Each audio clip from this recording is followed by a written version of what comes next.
Bismillahirrahmanirrahim. Assalamualaikum warahmatullahi wabarakatuh. Waalaikumsalam. Alhamdulillahirabbil alamin wal 'aqibatu lil muttaqin wa la 'udwana illa 'alal zalimin.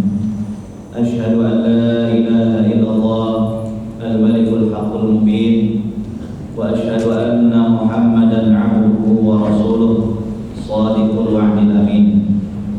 Allahumma salli wa sallim wa barik ala Muhammadin wa ala alihi wa ashabihi ajma'in wa man tabi'ahum bi ihsanin ila yaumiddin. Qala Allah ta'ala fi kitabihil mubin, ya ayyuhalladzina amanu taqullaha haqqa tuqatih wa la tamutunna illa wa antum muslimun. Amma ba'd. Kaum muslimin wal muslimat jamaah Masjid Besar Sleman Kota yang semoga senantiasa diberkahi oleh Allah Subhanahu wa taala. Dengan memohon kemudahan dan pertolongan dari Allah Subhanahu wa taala di pagi hari yang berkah ini, kita mengawali dengan berdoa kepada Allah. Allahumma inna nas'aluka ilman nafi'an wa rizqan thayyiban wa amalan mutaqabbalan.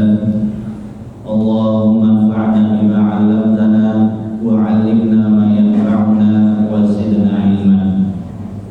Ya Allah, berikanlah kami ilmu yang bermanfaat, rezeki yang berkah, dan juga amalan yang diterima.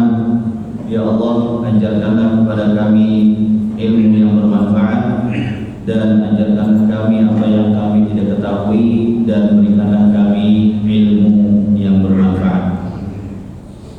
Alhamdulillah, segala puji bagi Allah Subhanahu wa taala senantiasa kita panjatkan hadiratnya, yang mana pada kesempatan pagi hari ini di tanggal 25 Ramadan 1446 Hijriah, kita masih diberikan kesehatan, kesempatan, kekuatan, dan juga niat untuk sama-sama bisa melanjutkan semangat kita untuk mengisi hari-hari akhir atau menjelang akhir dari bulan Ramadan yang berkah ini. Mudah-mudahan Allah senantiasa berikan kepada kita istiqomah. Amin ya rabbal alamin. Salawat dan salam tak lupa kita aturkan pula kepada suri tauladan kita Nabi Abu Muhammad sallallahu alaihi wasallam beserta keluarga beliau, para sahabat dan juga umatnya sampai hari kiamat nanti. Kaum muslimin wal muslimat yang semoga senantiasa dimuliakan oleh Allah Subhanahu wa taala. Insyaallah taala kajian kita pada kesempatan pagi hari ini akan membahas beberapa hadis yang kita ambilkan dari kitab Bulughul Maram karya Al-Imam Ibnu Hajar Al-Asqalani Asy-Syafi'i rahimahullahu taala, yaitu pada bab al-i'tikaf wa qiyam Ramadan, bab pembahasan tentang i'tikaf dan juga menghidupkan malam-malam di bulan Ramadan. Apalagi sekarang kita sudah masuk di 10 hari terakhir di bulan Ramadan yang mulia ini, maka tentunya kita membaca hadis ini dalam rangka untuk belajar dan mengajari diri kita masing-masing bagaimana Rasulullah SAW beliau beramal di 10 hari terakhir bulan Ramadan, agar apa yang kita lakukan betul-betul berdiri di atas keyakinan yang pasti. Sebab agama ini dibangun di atas dalil, bukan dibangun di atas akal, dan juga bukan dibangun di atas perasaan, apalagi kira-kira. Agama ini sekali lagi dibangun di atas dalil, Al-Quran, hadis, ijma', dan juga penjelasan para ulama. Itu adalah sebuah kepastian. Al-Quran dan hadis adalah sebuah kepastian ilmu. Sehingga kalau seorang beragama Islam dibangunnya di atas akal, maka tidak akan pernah masuk akal. Kalau agamanya dibangun di atas perasaan, perasaan setiap orang berbeda-beda. Sebagaimana akal seseorang juga berbeda-beda. Apalagi berdasarkan kira-kira. Oh, kira-kira jangan-jangan Nabi seperti ini. Oh, kayaknya seperti ini. Tidak bisa. Harus berdasarkan ilmu yang pasti. Sehingga kalau agama kita ingin benar dan diterima di sisi Allah, diantaranya dengan belajar ilmu agama. Kaum muslimin wal muslimat yang semoga senantiasa dimuliakan oleh Allah Subhanahu wa taala. Ada beberapa hadis yang disampaikan oleh penulis kitab Bulughul Maram ini, yang mana kitab ini menjadi pegangan bagi kaum muslimin yang bermadzhab Syafi'i, yang itu kebanyakan di antara kita atau kaum muslimin di Indonesia ini kebanyakan berpegang kepada mazhab Imam Syafi'i. Maka di antara kita rujukannya adalah kitab ini, sehingga kita sampaikan hadis-hadis yang ada di dalam kitab Bulughul Maram ini, yang pembahasannya ya kita ambil pada bab al-i'tikaf dan juga qiyam Ramadan, menghidupkan malam-malam di bulan Ramadan.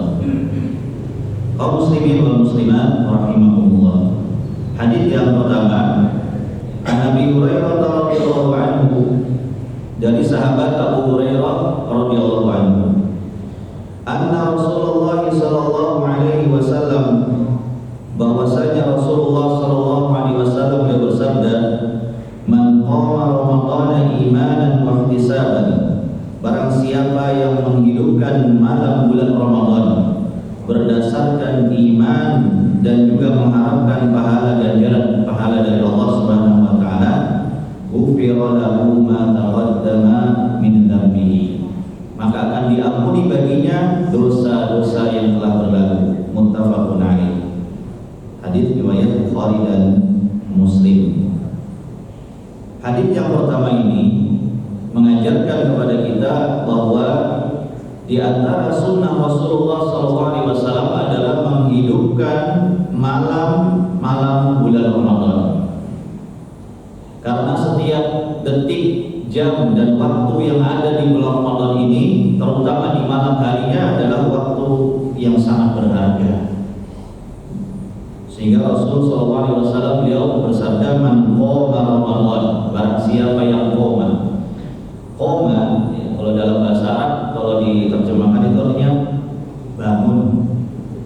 Artinya barang siapa yang bangun di malam hari bulan Ramadan, iman wa ihtisaban, karena beriman kepada Allah dan juga mengharapkan pahala. Berarti bangunnya ini untuk ibadah. Sebab tidak semua orang bangun di malam hari untuk ibadah. Ada orang bangun sekedar ke kamar mandi terus itu lagi. Ada orang bangun ya, malam hari tapi bukan buat ibadah, buat nonton bola. Ada orang bangun di malam hari bukan untuk ibadah, tetapi untuk berdagang, untuk ke pasar, untuk keperluan yang sifatnya duniawi. Maka Nabi SAW telah bersabda, barang siapa yang bangun di malam Ramadan karena iman dan ihtisab, ya, berarti dia menghidupkan malam Ramadannya dengan ibadah, maka pahalanya apa? Akan diampuni dosanya yang telah berlalu. Sehingga ya, ibadah di malam-malam Ramadan itu harus dibangun di atas keimanan kepada Allah. Beriman betul-betul ini malam-malam yang mulia diisi dengan ibadah. Maka sudah menjadi rutinitas seluruh kaum muslimin bahwa di malam-malam Ramadan diisi dengan pertama sholat isya berjamaah, kemudian sholat tarawih, kemudian tadarus, kemudian nanti tahajud di sepertiga malam terakhir, kemudian berdoa, memperbanyak istighfar, nanti ditutup dengan makan sahur, sholat subuh berjamaah. Maka ini aktivitas di malam hari. Maka bagi kita yang sudah longgar, ya, karena rata-rata yang kerja itu kan pagi, siang, sore, maka yang dikasih waktu kesempatan malam hari manfaatkan semampunya. Kalau ngantuk betul ngantuk, makanya tidur dulu dah apa. Habis tarawih, tadarus, tidur, nanti bangun lagi sepertiga malam terakhir, tahajud lagi nggak jadi masalah, tahajud, kemudian baca Quran, berdoa, istighfar, makan sahur. Jadi malamnya diisi dengan ibadah. Dan bagi yang kerjanya malam, bisa nggak ibadah? Bisa. Dengan lisannya berzikir kepada Allah. banyak-banyak istighfar, apalagi di malam-malam 10 hari terakhir ini. Ada satu malam yaitu Lailatul Qadar.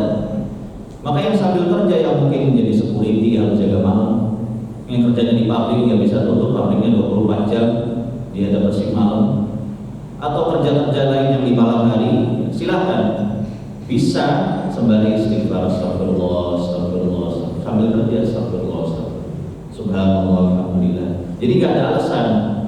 Ya, sebab ada sebagian orang alasan, saya kan kerja sibuk, nggak bisa ibadah. Bisa ibadah ya, dengan mulutnya, dengan lisannya.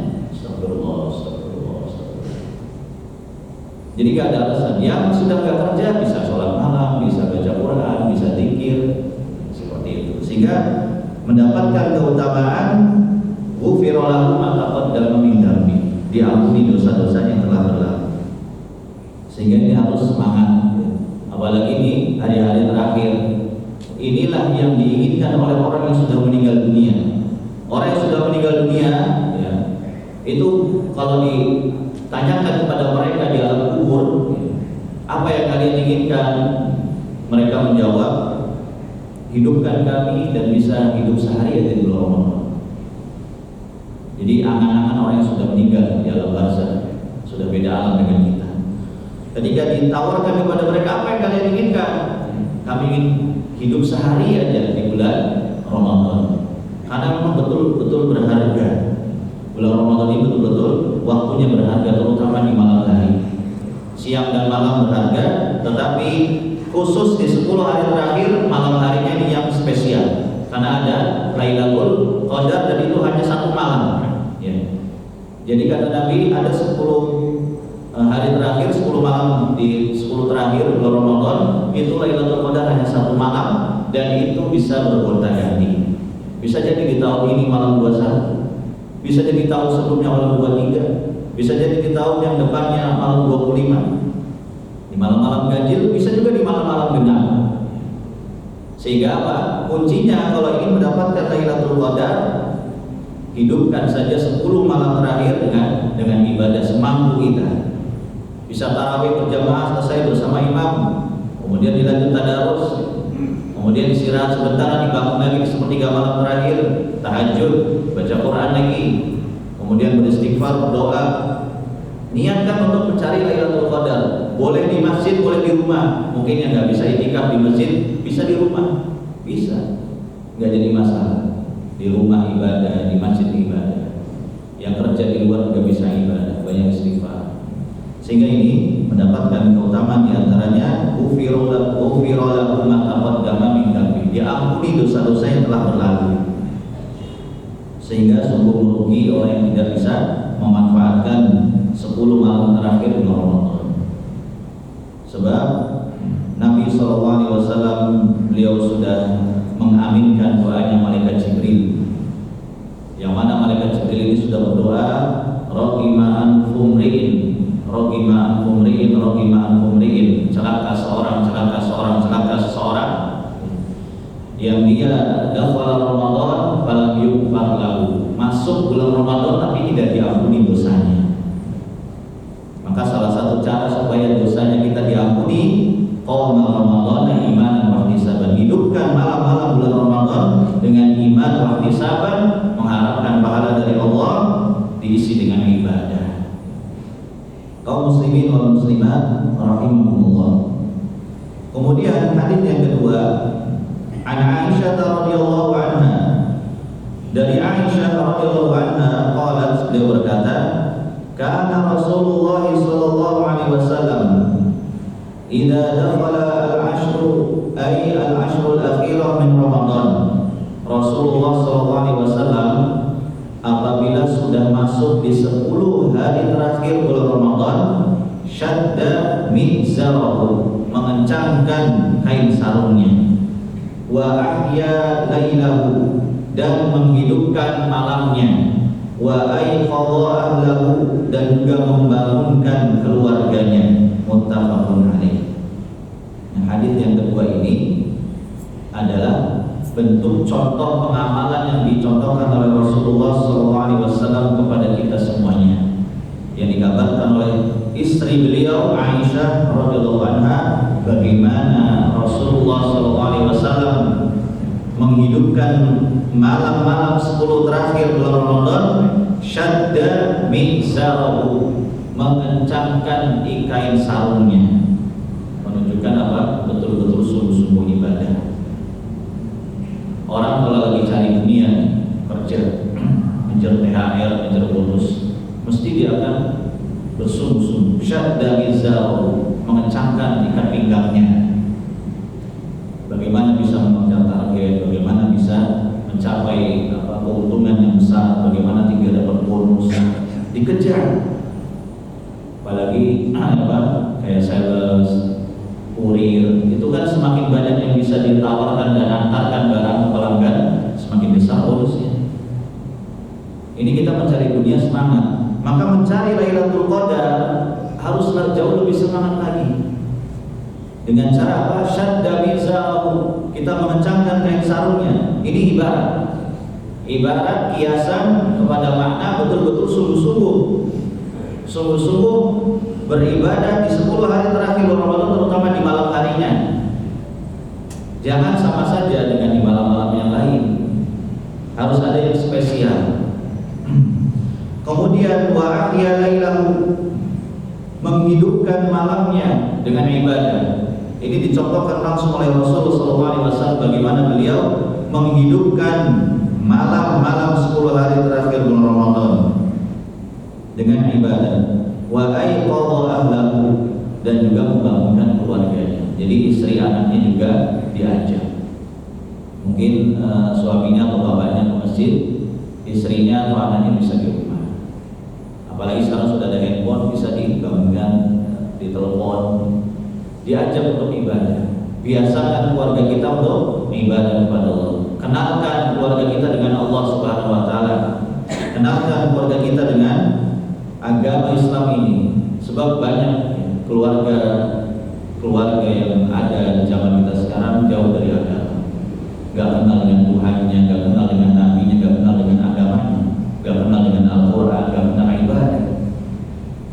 Sehingga itu musibah. Padahal mereka muslim, tapi gak kenal ibadah, gak kenal. Keluarganya jauh dari, gak pernah mendengar Al-Quran, gak bisa baca Quran, sehingga rumahnya gak pernah terdengar baca Al-Quran. Suaminya atau bapaknya gak sholat, istrinya gak sholat, anaknya gak sholat. Tidak ada keberkahan. Maka keluarga yang seperti ini jauh dari rahmat Allah Subhanahu wa taala. Walaupun fasilitas hidupnya lengkap, duitnya banyak, kendaraan ada, rumah mewah, tetapi kalau tidak berkah, tidak ada manfaatnya apa. Maka jangan kita kira orang yang kaya itu bahagia, belum tentu. Orang kaya bisa jadi sering sakit-sakitan. Orang banyak duit bisa jadi dia was-was, jangan-jangan ATM-nya dibobol, jangan-jangan rekeningnya ditipu orang, jangan-jangan duitnya hilang, dan seterusnya. Maka keberkahan yang ada pada keluarga itu yang dibangun di atas ibadah kepada Allah. Biasakan kita kalau sebagai suami, sebagai bapak, kitanya sendiri mencontohkan sholat, baca Quran, ibadah kepada Allah, sedekah, ajak istri dan anak-anak kita juga untuk beribadah kepada Allah. Insya Allah berkah. Sehingga ini dicontohkan langsung oleh Rasulullah SAW, terutama di 10 hari terakhir bulan Ramadan. Jadi yang dicari adalah keberkahannya. Oleh karena itulah di 10 hari terakhir bulan Ramadan ini manfaatkan betul-betul, ajak diri kita dan keluarga kita. Diisi dengan ibadah, diisi dengan baca Quran, diisi dengan zikir kepada Allah. Sehingga tidak sibuk dengan hal-hal yang tidak sibuk nonton TV, tidak sibuk main handphone, tidak sibuk ngobrol, tidak sibuk hal-hal yang lain. Eman-eman waktunya. Eman-eman waktunya kalau hanya diisi dengan hal yang sia-sia, tidak dapat pahala. Ya ngobrol sebentar dalam itu ibadah lagi, zikir lagi, baca Quran lagi. Kaum muslimin wal muslimat rahimahumullah. Kemudian hadis yang selanjutnya wa anha masih dari Aisyah radhiyallahu anha, anna Nabiy sallallahu alaihi wasallam kana ya'takiful ashral awakhir min Ramadan. Adalah Nabi sallallahu alaihi wasallam, beliau beriktikaf di 10 hari terakhir bulan Ramadan hatta tawaffahu Allah azza wa jalla, hingga beliau diwafatkan oleh Allah azza wa jalla. Thumma i'takafa azwajuhu min ba'dihi. Kemudian beriktikaf juga istri-istri beliau setelah beliau wafat. Muttafaqun alaih, hadis riwayat Bukhari dan Muslim. Praktek yang kedua yang dicontohkan oleh Nabi SAW adalah beliau beriktikaf di 10 hari terakhir bulan Ramadan hingga beliau wafat. Dan beliau ini iktikafnya full 24 jam selama 10 hari terakhir. Terkadang yang jadi pertanyaan kita, ini kan Nabi, mungkin Nabi udah spesial ya. Maka pertanyaannya dilanjutkan oleh istri-istri beliau setelah beliau wafat. Kemudian ya mungkin istri Nabi kan juga orang solehah, dekat dengan Allah. Apa mungkin ya orang-orang seperti kita bisa iktikaf ini, padahal kita ya mungkin sebagiannya masih kerja, sebagian masih ada yang punya tanggungan kewajiban keluarga dan seterusnya? Maka jawabannya bisa. Karena iktikaf gak mesti harus full. Bisa malam harinya saja, bisa separuh malam, bisa sepertiga malam, bisa 30 menit, 1 jam. Kita manfaatkan, kita niatkan untuk iktikaf di masjid. Karena iktikaf ini tempatnya hanya di masjid. Tidak bisa di rumah, tidak bisa di kantor, tidak bisa di pasar, tidak bisa di mana-mana. Iktikaf hanya bisa di masjid. Kemudian waktunya minimal tidak ada batasan. Jadi misalkan contoh tadi, misalkan kita dari rumah masuk masjid ini, musola subuh, masuk masjid, ya, dalam hati kita niatkan mau iktikaf sampai nanti suruh. Jadi suruh nanti baru keluar masjid, baru pulang. Maka ini sah, disebut dengan iktikaf. Nanti di masjid diisi dengan sholat sunat dari qobliyah subuh, sholat subuh berjamaah, zikir pada sholat, kemudian kajian, kemudian disuruh ya waktu masuk waktu duha, dilanjut dengan sholat isyraq atau sholat syuruk, ya habis itu pulang. Maka itu sudah bisa dianggap iktikaf. Jadi nggak bisa harus full. Kalau full ini Rasul karena mungkin beliau adalah utusan Allah. Sehingga ya, di antara ya, yang dicontohkan oleh para ulama zaman dahulu ya, kalau kita baca kisah-kisahnya, bagaimana mereka betul-betul semangat mencontoh Rasul dan juga istri-istri beliau. Mereka juga iktikaf full 24 jam di 10 hari terakhir bulan Ramadan. Kadang pertanyaan kita, apa mereka juga gak cari duit? Para ulama itu apa gak cari duit? Maka jawabannya mereka cari duit ya, itu 11 bulan. Jadi dalam setahun kan kita punya 12 bulan nih. Di antara mereka para ulama juga ada yang dagang, ada yang kerja, ada yang usaha. Tapi mereka bisa atur waktunya. Jadi selama 12 bulan mereka ambil 11 bulan buat cari duit. Nanti 1 bulan Ramadan mereka cuti bahasanya, fokus ibadah, baca Quran, sholat malam. Sehingga mereka punya tabungan di 11 bulan, nabung dari keuntungan dari kerjanya, duitnya ditabung buat bekal Ramadan dan hari raya. Ya, sehingga mereka bisa atur waktu. Oleh karena itulah apabila kita baca kisahnya di antara Imam Syafi'i yang masyhur, beliau bisa menghatamkan Al-Quran 60 kali. Ini bukan suatu yang mustahil, bisa dipraktekkan. Tetapi bagaimana kita sudah siap atau belum?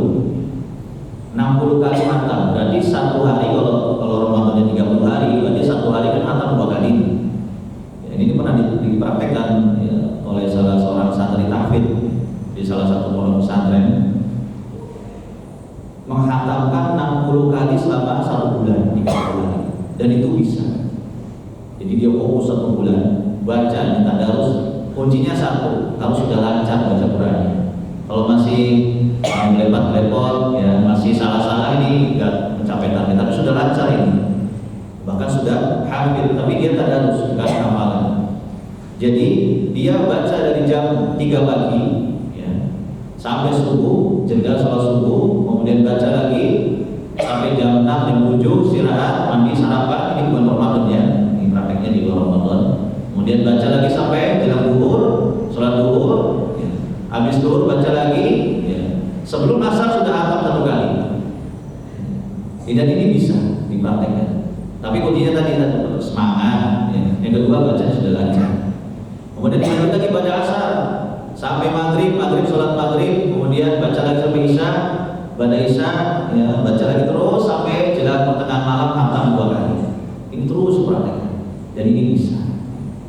Tapi kuncinya tadi semangat, punya waktu, ya.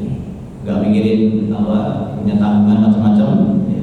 Kemudian apa, sudah lancar bacanya. Ini Imam Syafi'i.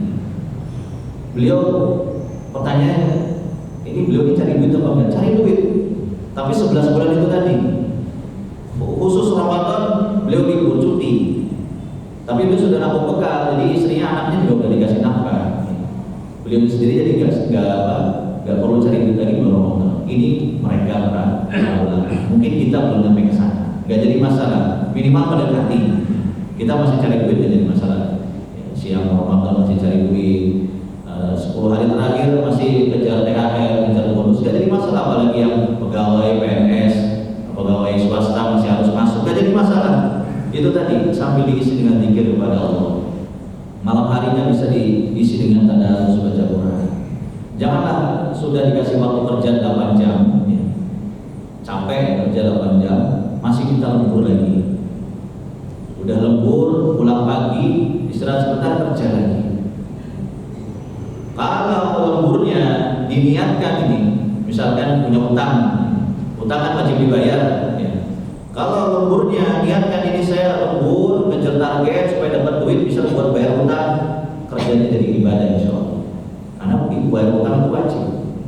Tapi kalau cuma sekedar ngejar bonus THR, ya, kemudian uangnya nanti buat poya-poya di hari raya, sekedar buat wisata sana, wisata sini, buang-buang duit, ya, maka ini yang tercela.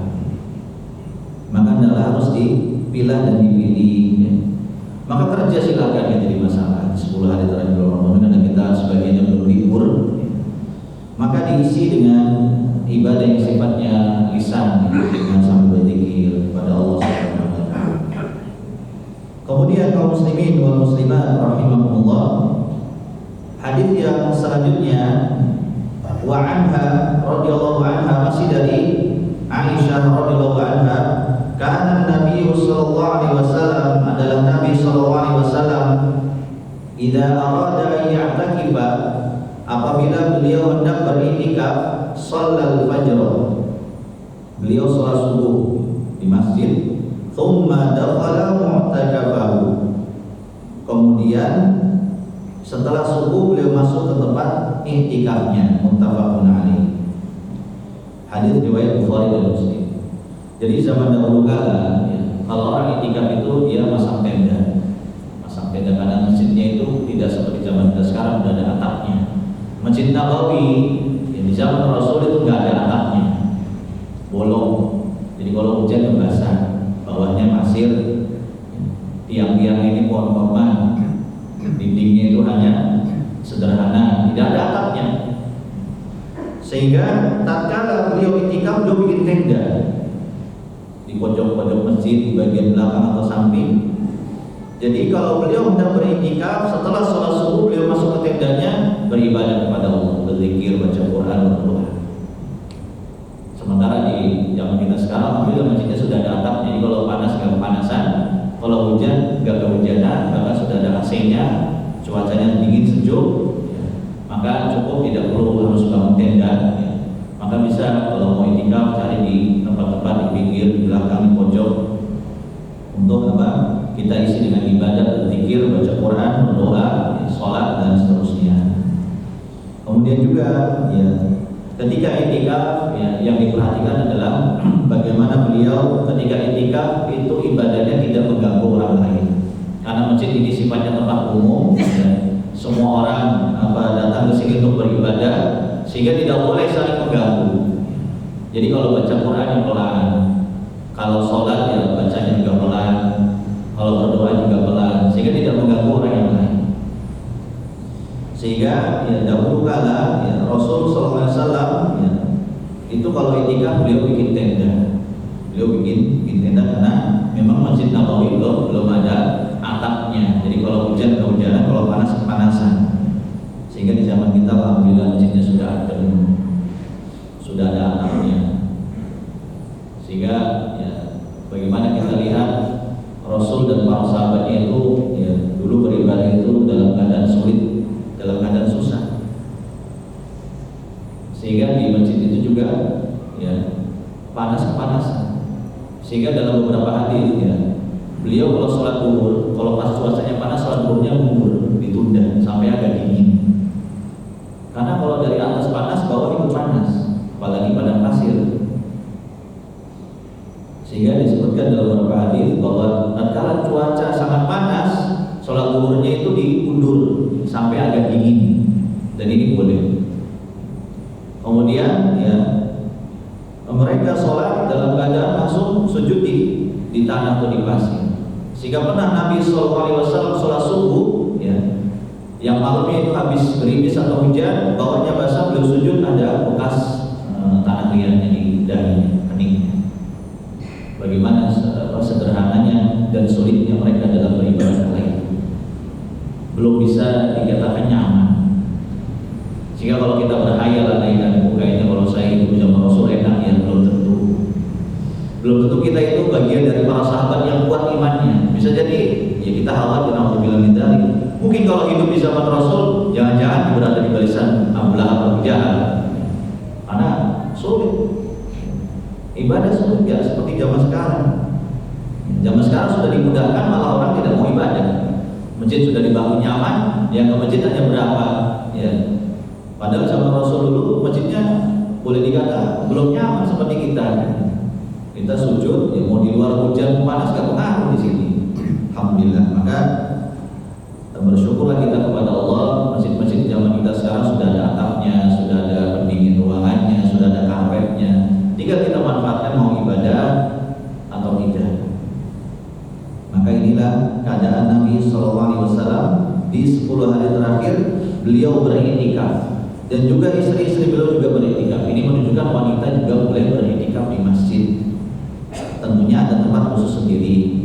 Alhamdulillah di zaman kita sekarang juga masjid sudah dipisah. Yang laki-laki di depan, yang perempuan di belakang. Dipisah dengan hijab atau sekat. Berarti sudah ada area wanita sendiri, ada area laki-laki sendiri. Kalau di zaman Rasul dulu Masjid Nabawi itu nggak ada hijabnya. Sehingga wanita paling ujung belakang, kemudian laki-laki di depan, nggak ada hijabnya. Ini menunjukkan bahwa kesederhanaan mereka, karena memang betul-betul sulit. Tapi itu tidak mematahkan semangat mereka untuk beribadah kepada Allah Subhanahu wa Ta'ala. Kaum muslimin wal muslimat yang semoga senantiasa dimuliakan oleh Allah Subhanahu wa Ta'ala. Hadis yang selanjutnya, wa anha radhiyallahu anha, masih dari Aisyah radhiyallahu anha juga. Beliau mengatakan, "In kana Rasulullah sallallahu alaihi wasallam la yudkhilu alayya ra'sahu wa huwa fil masjid fa urajjiluhu." Apabila Nabi sallallahu alaihi wasallam beliau berada di masjid, kemudian menyodorkan ya, kepala beliau untuk masuk ke dalam kamar Aisyah yang ada di samping Masjid Nabawi, fa urajjiluhu, maka aku pun menyisir rambut beliau. Wa kana la yadkhulul baita illa li hajatin, dan Nabi sallallahu alaihi wasallam tidak masuk ke dalam rumah ketika sedang i'tikaf kecuali karena ada hajat, ada kebutuhan yang mendesak. Idza kana mu'takifan, apabila beliau sedang beriktikaf. Muttafaqun alaih. Hadis riwayat Bukhari dan Muslim. Hadis yang berikutnya ini menggambarkan bagaimana orang yang i'tikaf itu boleh keluar masjid apabila ada hajat, ada kebutuhan. Misalkan mau ke kamar mandi, misalkan kalau mau sahur ya, dia harus pulang karena di masjid mungkin tidak disediakan, maka dia pulang makan sahur di rumah. Atau ada keperluan yang harus diambil ya. Atau mungkin ada keperluan istrinya harus ditengok, misalkan dilihat butuh apa,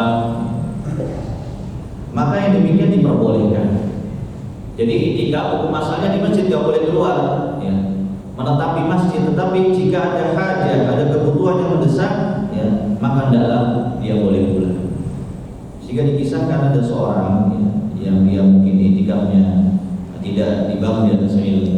Jadi istrinya ini mau lahiran, suaminya itikaf di masjid. Istrinya nelfon, ini sudah mau lahiran, harus dibawa ke rumah sakit. Suaminya nggak mau pulang. Akhirnya istrinya suruh naik ojek online. Makanya demikian sama. Kalau ada hajat, boleh keluar, boleh pulang. Apalagi istrinya melahirkan, darurat ini. Masa suaminya di masjid, istrinya lahiran, kan kasihan. Maka ini yang tidak dibenarkan. Jadi boleh apabila ada hajat, seorang itu pulang ke rumahnya ketika dia sedang itikaf. Nanti kalau sudah selesai hajatnya, nanti dia balik lagi ke masjid sebagaimana Nabi. Beliau menyodorkan kepalanya ke dalam kamar Aisyah untuk disisir rambut beliau, dan beliau tidaklah masuk ke rumahnya kecuali karena ada hajat dalam keadaan beliau sedang iktikaf, dan ini tidak membatalkan iktikafnya. Kemudian hadis yang selanjutnya,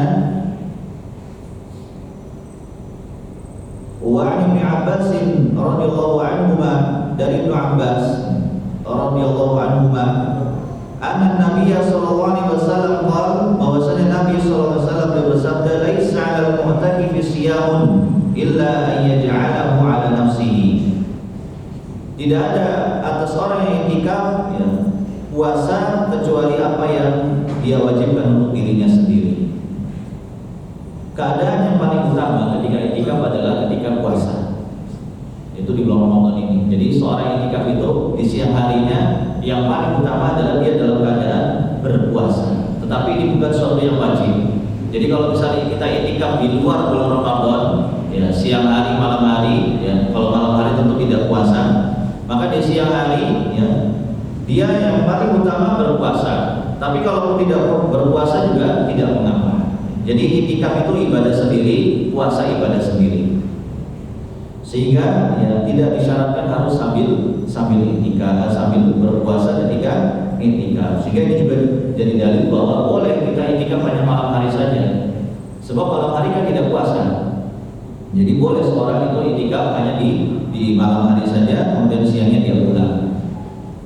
Kemudian hadis yang selanjutnya, Ibnu Umar radhiyallahu anhu, dari Ibnu Umar radhiyallahu anhu, anna rijalan min ashabin Nabi sallallahu alaihi wasallam ura ru'yakum uru lailatul qadri fil manam fi sab'il awakhir, bahwasanya ditampakkan di dalam mimpi para sahabat Nabi radhiyallahu ta'ala anhum itu malam Lailatul Qadar fi sab'il awakhir, di 7 hari terakhir bulan Ramadan. Faqala Rasulullah sallallahu alaihi wasallam, kemudian Rasulullah sallallahu alaihi wasallam bersabda, ura ru'yakum, sungguh telah ditampakkan mimpi kalian. Qad tawaqqa fi sab'il awakhir, dan sungguh Lailatul Qadar itu nampak di 7 hari terakhir bulan Ramadan. Faman kana mutaharriha falyataharraha fi sab'il awakhir, maka barang siapa yang sedang mencari Lailatul Qadar, maka carilah malam itu di 7 hari malam terakhir bulan Ramadan, muttafaqun alaih. Ini dalil bahwa penegasan bahwa Lailatul Qadar terjadi di 7 hari terakhir bulan Ramadan, terutama di malam-malamnya. Maka berarti kalau 7 hari terakhir mulai dari malam 23 sampai nanti malam 29, malam 30, kalau puasanya 30 hari.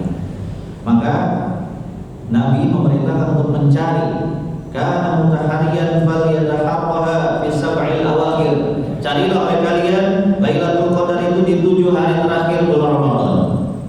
Ini menunjukkan bahwa ada usaha untuk mencari Lailatul Qadar, karena sekali lagi pahala, ganjaran, keutamaan, apalagi Lailatul Qadar itu tidak datang dengan sendirinya, tapi harus dicari. Sebagaimana rezeki, duit itu juga harus dicari. Kalau nggak dicari nggak benar datang. Makanya ketika dalam urusan dunia kita sudah paham bahwa kalau mau kenyang harus makan, kalau mau punya duit ya kerja. Tidak boleh anteng-anteng santai-santai cukup berdoa, ya Allah kerja, mesti akan kita katakan kamu nih ya orang gila atau nggak masuk akal.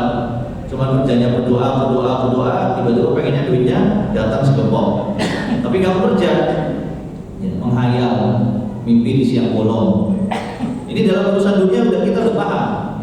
Berarti apa? Urusan akhirat, urusan agama juga sama. Kalau ingin mulia, kalau ingin dapat Lailatul Qadar, dia harus dicari. Dengan apa? Dengan berusaha beribadah kepada Allah di malam-malam, terutama di 7 malam terakhir Ramadan. Diisi dengan ibadah, sholat tarawih berjamaah sampai selesai, tadarus, berdoa, istighfar. Kalau tidak melakukan ini, ya tidak dapat Lailatul Qadar. Sehingga Nabi meminta untuk mencarinya di 7 hari terakhir Ramadan.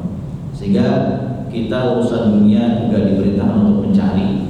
Urusan akhirat pahala juga harus dicari. Sebab yang namanya kebahagiaan di dunia itu tidak akan pernah bisa datang kecuali jika kita ikhtiar mencari sebabnya. Sebagaimana kebahagiaan di akhirat itu tidak akan datang kecuali dengan sebab kita mencarinya.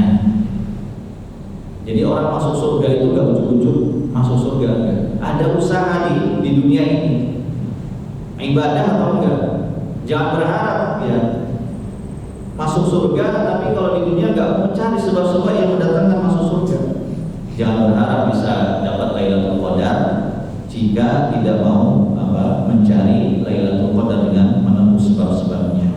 Maka ini dia yang beberapa hadis yang membicarakan tentang keadaan Nabi SAW atau sunnah-sunnah beliau di 10 hari terakhir Ramadan. Ya, maka kesimpulan dari beberapa hadis yang disampaikan ini adalah semangat kita untuk mencari berburu Lailatul Qadar. Karena dia cuma ada 1 malam dalam setahun, itu cuma 1 malam. Eman-eman kalau dilewatkan.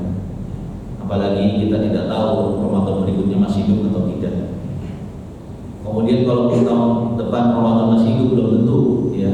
Kita masih semangat ibadah, bisa jadi sakit-sakitan, bisa jadi sudah tidak bisa ngapa-ngapain. Maka manfaatkan ini masih ada sisa malam.